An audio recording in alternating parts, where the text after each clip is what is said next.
Kamu pikir langganan AI $20 milikmu adalah penawaran terbaik abad ini?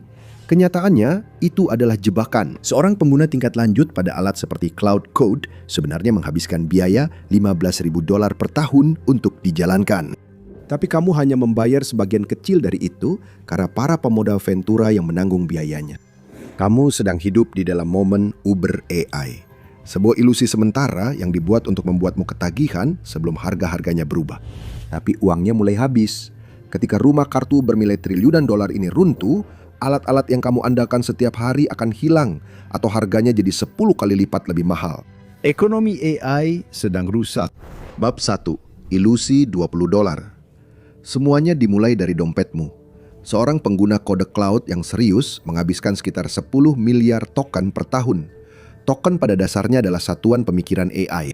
Setiap kata yang dibaca, setiap kata yang ditulis, setiap keputusan yang diambilnya bergantung pada sebuah token. Jika kamu membayar penggunaan itu melalui API standar, 10 miliar token tersebut akan menghabiskan biaya sekitar $15.000 per tahun.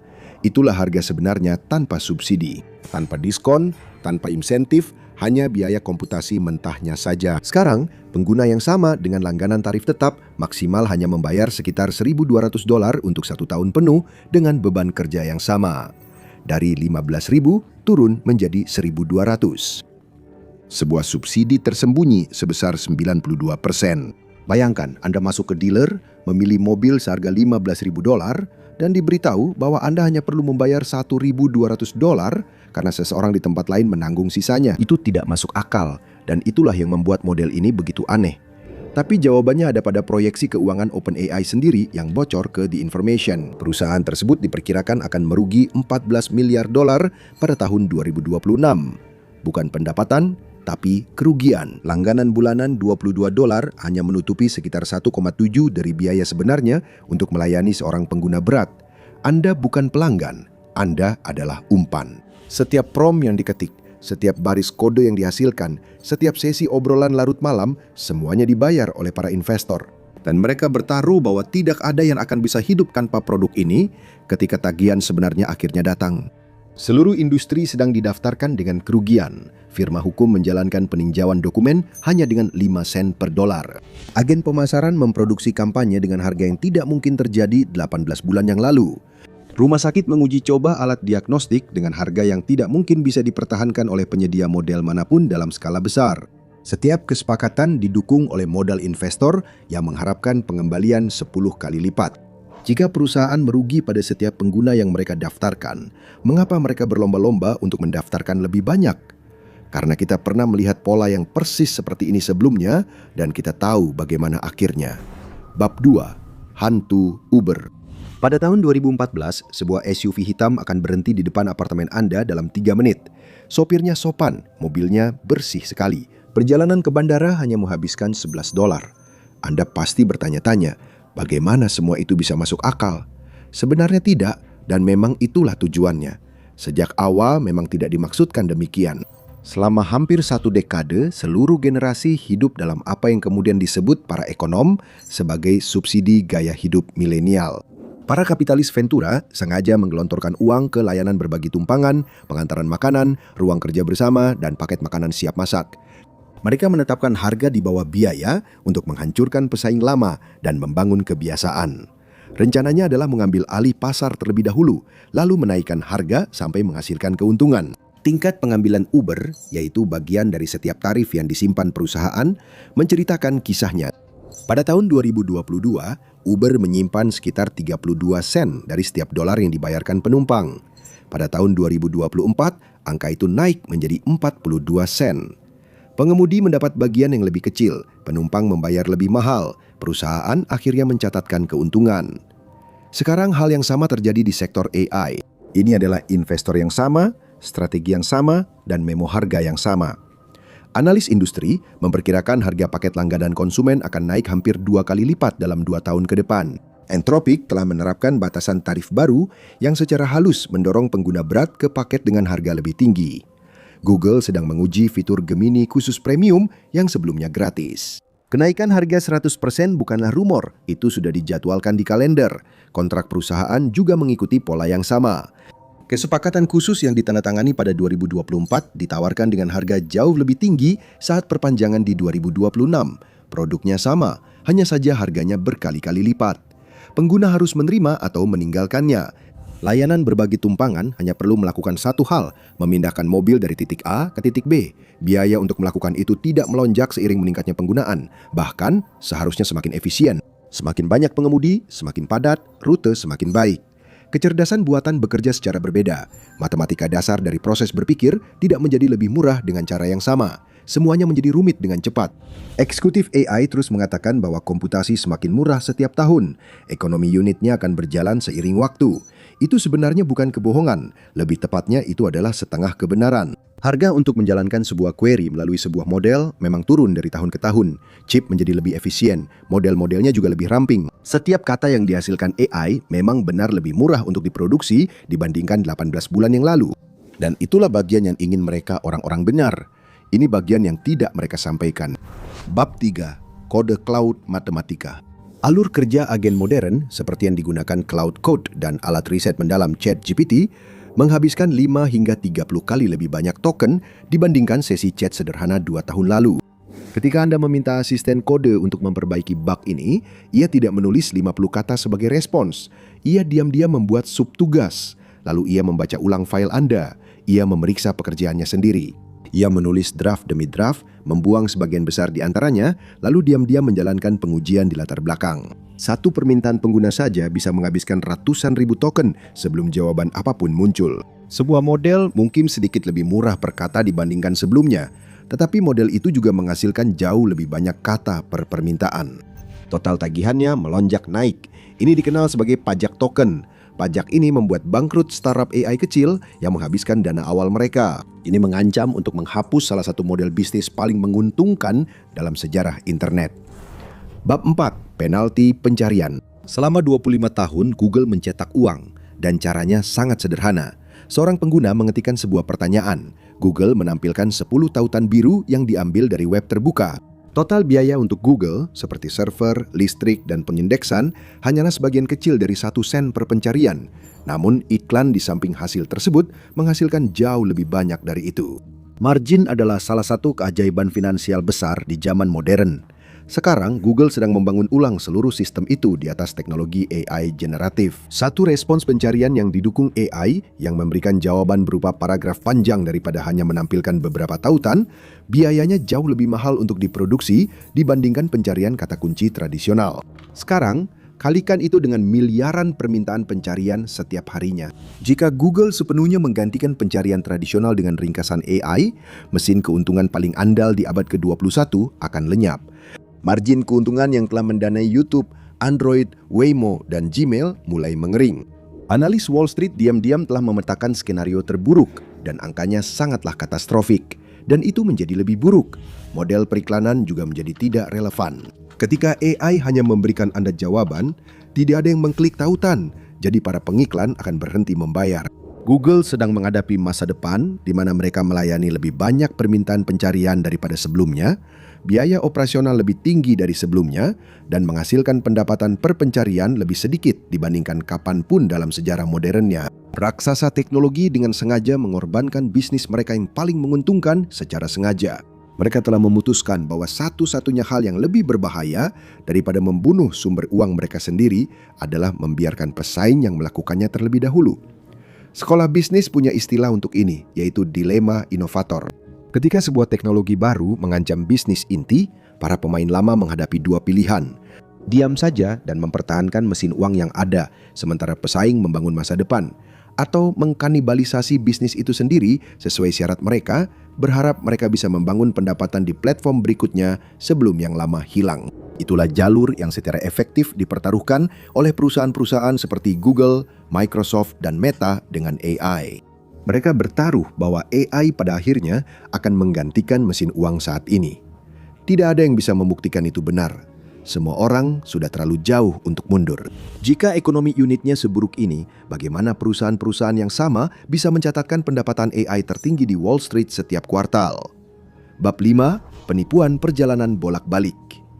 Disinilah semuanya menjadi cerdik. Microsoft berkomitmen secara sangat terbuka untuk berinvestasi 13 miliar dolar ke OpenAI. Siaran persnya menarik, judul-judul beritanya dramatis, harga saham naik. Itu membuat para investor senang. Tapi jika membaca detailnya, ceritanya berbeda. Sebagian besar dari investasi itu sebenarnya tidak pernah masuk ke rekening bank OpenAI. Investasi itu datang dalam bentuk kredit cloud Azure. Pada dasarnya itu seperti kartu hadiah yang hanya bisa digunakan di pusat data milik Microsoft sendiri. OpenAI mencatat jumlah tersebut di neraca mereka sebagai modal yang berhasil dikumpulkan. Microsoft mencatat penggunaan cloud tersebut sebagai pendapatan. Jadi ini adalah investasi sekaligus penjualan pada saat yang sama. OpenAI juga telah berkomitmen secara terpisah untuk membelanjakan hingga 250 miliar dolar untuk layanan Azure, mengunci siklus ini selama bertahun-tahun ke depan. Sekarang tambahkan Nvidia di atas itu. Nvidia mengumumkan komitmen puluhan miliar dolar kepada OpenAI. OpenAI kemudian menggunakan modal itu untuk membeli GPU Nvidia. Pendapatan kuartalan Nvidia mencatat rekor dan harga saham mereka melonjak. Seluruh siklus ini hanya memakan waktu beberapa bulan dan hampir tidak ada uang nyata yang benar-benar berpindah tangan. Uang itu hanya diberi nama berbeda di setiap tahapannya. Tambahkan Oracle, CoreWeave, dan AMD ke dalam daftar. Setiap perusahaan berinvestasi lalu menjual layanan ke perusahaan berikutnya dan mencatat pendapatan saat dolar yang sama mengalir melalui siklus tersebut. Nama teknis untuk ini adalah round tripping. Di Silicon Valley, ini disebut kemitraan strategis. Bab 6. Perangkap utang perangkat keras. Pada tahun 2025, perusahaan teknologi besar diperkirakan akan menghabiskan sekitar 320 hingga 400 miliar dolar untuk infrastruktur AI.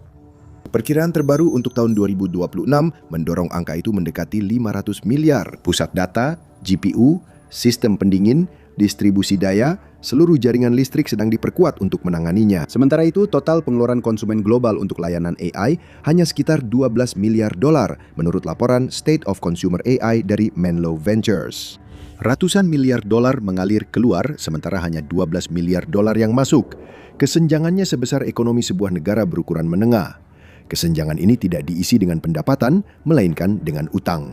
Obligasi korporasi, kredit terstruktur, dan pinjaman swasta. Meta sendiri mengumpulkan 30 miliar dolar di pasar obligasi pada akhir tahun 2025. Ada sekitar 30 miliar dolar lagi melalui usaha patungan yang diatur oleh Morgan Stanley yang dibuat untuk menjaga kewajiban tetap di luar neraca publik Meta. Microsoft telah menandatangani perjanjian pembelian listrik selama 20 tahun untuk menghidupkan kembali Three Mile Island. Google telah bermitra dengan Next Era Energy untuk membuka kembali pembangkit listrik tenaga nuklir. Janji-janji ini tidak hilang jika pendapatan AI tidak sesuai harapan. Namun perangkat kerasnya sendiri tidak bertahan lama. GPU Nvidia kelas atas yang mendukung sebagian besar ledakan ini hanya memiliki masa pakai singkat, yaitu 1 hingga 3 tahun sebelum generasi berikutnya membuatnya usang. GPU tersebut kehilangan sebagian besar nilai bukunya begitu generasi baru hadir di pasar, yang sekarang terjadi kira-kira setiap 18 bulan sekali. Sebuah pusat data yang penuh dengan chip berusia 3 tahun, dalam istilah industri, adalah beban mati. Bandingkan itu dengan pecahnya gelembung.com pertama. Ketika gelembung itu pecah pada tahun 2000, perusahaan telekomunikasi meninggalkan jutaan mil kabel serat optik yang terkubur di dalam tanah. Perusahaan-perusahaan baru membelinya dengan harga sangat murah dan membangun YouTube, Netflix, dan Spotify di atasnya. Kehancurannya memang brutal, tapi sisa-sisanya masih berguna. Gelembung AI ini akan meninggalkan gudang-gudang penuh silikon tak berguna yang terikat dalam kontrak listrik 20 tahun dan bangunan beton di tengah-tengah antah berantah. Tidak ada yang tahu harus berbuat apa dengan semua itu. Perusahaan utilitas akan membebankan tarif listrik yang lebih tinggi kepada rumah tangga selama puluhan tahun, terlepas dari apakah pendapatan AI benar-benar muncul atau tidak. Kesenjangan ratusan miliar dolar tidak bisa ditutupi begitu saja untuk waktu yang lama. Perusahaan-perusahaan yang ikut dalam perlombaan ini sudah mengetahuinya, jadi mereka diam-diam mengambil langkah untuk menekan kerugian sebelum masyarakat mengetahuinya. Sebagian besar pengguna sudah merasakannya, mereka hanya belum menyadari keterkaitannya. Bab 7. Penurunan kualitas. Diam-diam, model AI yang dulu bisa langsung menyelesaikan kode Anda, sekarang model itu lupa dengan proyek Anda di tengah jalan. Chatbot yang dulu bisa menulis 5 paragraf sekaligus, sekarang terhenti di 3 paragraf saja. Generator gambar yang dulu bisa membuat potret sempurna dalam 30 detik, sekarang malah menghasilkan gambar dengan 7 jari dan meminta Anda untuk upgrade ke tingkat berikutnya. Ini bukan imajinasi siapapun, produknya memang semakin buruk. Ketika angka-angka tidak lagi berjalan, tuas termudah yang bisa ditarik oleh penyedia adalah diam-diam menurunkan kualitas permukaan. Tanda-tandanya mudah dikenali. Batas pesan yang dulu diperbarui setiap 5 jam, tiba-tiba diperbarui setiap 8 jam. Model default di sebuah aplikasi diam-diam diganti dari model unggulan ke versi yang lebih kecil dan murah. Fitur memori dikurangi kembali. Penalaran tingkat lanjut dikunci di balik paket dengan harga lebih tinggi. Model Tuhan yang dijanjikan saat peluncuran secara diam-diam digantikan dengan versi yang lebih murah dan kurang cerdas. Thread Reddit tentang alat AI penuh dengan pengguna yang bersumpah asisten mereka jadi lebih malas. Para insinyur memposting tangkapan layar berdampingan yang menunjukkan produk yang sama menghasilkan output yang jelas lebih buruk dibandingkan 6 bulan sebelumnya. Perusahaan hampir selalu menyangkalnya. Terkadang mereka akan merilis tolok ukur terpilih, prompt yang bersih, kondisi yang terkontrol, skenario yang dioptimalkan, yang dirancang untuk menunjukkan performa terbaiknya. Ini memberi mereka sedikit waktu, tetapi tidak memperbaiki masalah yang lebih besar. Masalah yang lebih dalam sudah mulai menghantam gelombang pertama dari seluruh ekosistem AI. Bab 8, Kepunahan Massal 2026. Sekitar 40% startup AI yang diluncurkan pada tahun 2024 sudah ditutup atau diakuisisi semata demi talentanya oleh pemain yang lebih besar, menurut data dari CB Insights. Itu adalah istilah sopan untuk penjualan murah, di mana perusahaan yang sedang kesulitan dijual dengan harga sangat rendah kepada pesaingnya. Pembeli sebenarnya tidak benar-benar membeli bisnisnya. Mereka hanya mengambil para insinyur, menutup produk, dan menyerap talenta apapun yang bisa mereka serap. Ini bukanlah proyek hobi di garasi seseorang. Ini adalah perusahaan-perusahaan yang telah menutup pendanaan seri A dengan investor serius. Mereka punya pendapatan, mereka punya pelanggan yang membayar, mereka punya profil yang bersinar di TechCrunch. Lalu dalam waktu 18 bulan semuanya padam. Alasannya hampir selalu sama. Biaya pokok penjualan mereka, yaitu uang yang mereka bayarkan kepada penyedia model seperti OpenAI, Anthropic, dan Google, begitu tinggi sehingga menghapus semua margin yang bisa mereka harapkan untuk dikenakan. Sebuah startup yang membungkus antarmuka yang rapi di sekitar GPT-4 mungkin mengenakan biaya $50 per bulan, tetapi penggunaan API yang dihasilkan pelanggan yang sama bisa membuat startup itu harus membayar $80. Setiap pengguna aktif menghasilkan pendapatan negatif. Semakin sukses pemasaran, semakin cepat sebuah perusahaan kehabisan dana. Ketika penyedia model fondasi merilis fitur baru, seringkali 10 startup langsung mati dalam semalam. ChatGPT meluncurkan mode suara bawaan. Ucapkan selamat tinggal pada setengah lusin startup agen suara yang baru saja menutup pendanaan seri A pada kuartal lalu. Cloud merilis fitur pembacaan PDF bawaan. Sejumlah besar alat dokumen langsung menjadi tidak berguna hanya karena satu pembaruan produk. Ekosistem perusahaan AI independen mulai runtuh karena beban biaya komputasi yang tidak bisa ditanggung secara menguntungkan oleh siapapun. Ketika startup mati, penyedia cloud kehilangan pendapatan bolak-balik yang sebelumnya membuat investasi pada model fondasi terlihat seperti bisnis yang bagus. Dan disitulah fase terakhir dimulai. Bab 9, Penarikan besar-besaran AI. Perusahaan modal Ventura tidak lagi bersedia menanggung kerugian dengan harapan kejayaan di masa depan. Mereka ingin melihat jalur menuju keuntungan secara tertulis dengan target triwulanan, dan mereka ingin melihatnya sekarang. Bagi perusahaan model fondasi, itu berarti salah satu dari dua hal. Yang pertama adalah penyesuaian harga secara brutal dan mendadak. Paket konsumen seharga $20 menjadi paket seharga $100 atau diam-diam menghilang dan digantikan oleh paket Pro yang harganya 10 kali lipat untuk fitur yang sama. Seorang pengguna Cloud Code yang sebelumnya membayar $1.200 per tahun tiba-tiba dihadapkan pada tagihan yang mendekati $15.000, yaitu biaya sebenarnya dari sebuah API. Seorang desainer lepas yang mengandalkan langganan pembuatan gambar seharga $10 menerima email yang menjelaskan bahwa paket mereka akan dipindahkan ke struktur baru. Bisnis kecil yang membangun alur kerja dengan AI murah dihadapkan pada pilihan, bayar 10 kali lipat atau kembali melakukannya dengan cara lama. Pilihan kedua lebih buruk, layanan tersebut langsung ditutup. Kita sudah melihat tanda-tanda awalnya. Perusahaan AI kecil telah gulung tikar dengan pemberitahuan 30 hari, membuat pelanggan kelabakan memindahkan pekerjaan bertahun-tahun ke pesaing manapun yang masih bertahan. Model khusus untuk riset hukum, pencitraan medis, dan dukungan pelanggan telah ditarik karena secara ekonomi memang tidak pernah menguntungkan. Era AI murah berakhir dengan ribuan tagihan kecil, ribuan pemberitahuan penutupan kecil. Ada kenyataan yang lebih pahit daripada sekadar kenaikan harga. AI pada tahun 2026 sedang menuju menjadi barang mewah, bukan produk dasar. Versi murahnya telah melatih satu generasi untuk membutuhkannya. Versi mahal adalah satu-satunya yang sekarang diizinkan oleh neraca keuangan untuk tetap ada. Perusahaan besar yang mampu membayar tingkat harga baru akan mengunci keunggulan mereka. Para pekerja lepas, usaha kecil, dan orang-orang yang mendorong adopsi awal, mereka yang menciptakan sensasi, akan menjadi yang pertama tidak mampu membayar. Sebuah ekonomi yang dibangun di atas gagasan kecerdasan murah akan segera berbenturan dengan kenyataan kecerdasan mahal. Asumsi produktivitas yang dibuat pada tahun 2024 tidak akan bertahan di tahun 2027. Revolusi AI yang dijanjikan akan datang, hanya saja tidak untuk semua orang dan tidak dengan harga yang dijanjikan. Sejarah menunjukkan bahwa kehancuran tidak membutuhkan waktu setahun untuk terjadi. Kehancuran.com membutuhkan waktu 2 tahun dari puncak hingga titik terendah. Gelembung AI memiliki lebih banyak leverage, lebih terkonsentrasi, dan lebih banyak utang yang tertanam dalam fondasinya. Ketika hal itu terjadi, semuanya bisa berubah dalam hitungan bulan, bahkan minggu. Ketika margin menyusut, ketika pelanggan perusahaan besar pertama secara terbuka membatalkan perpanjangan kontrak, kepercayaan itu bisa hilang dalam semalam. Alat yang digunakan jutaan orang setiap hari sebenarnya tidak pernah semurah yang dipikirkan siapapun. Alat-alat itu didukung oleh uang investor yang akhirnya mulai mengering. Era AI mungkin masih akan datang. Era AI murah yang telah menipu satu generasi penuh untuk menata ulang kehidupan kerja mereka dengan bertumpu padanya sudah berakhir. Tagihannya saja yang belum tiba. Dan ketika tagihan itu datang, harga tersebut tidak akan pernah terasa nyata lagi. Kepercayaan diri yang membuat seluruh industri AI terasa tak terelakkan mulai retak. Apa yang dulunya tampak seperti momentum yang tak terbendung mulai menunjukkan retakan pertama akibat tekanan di bawah permukaan.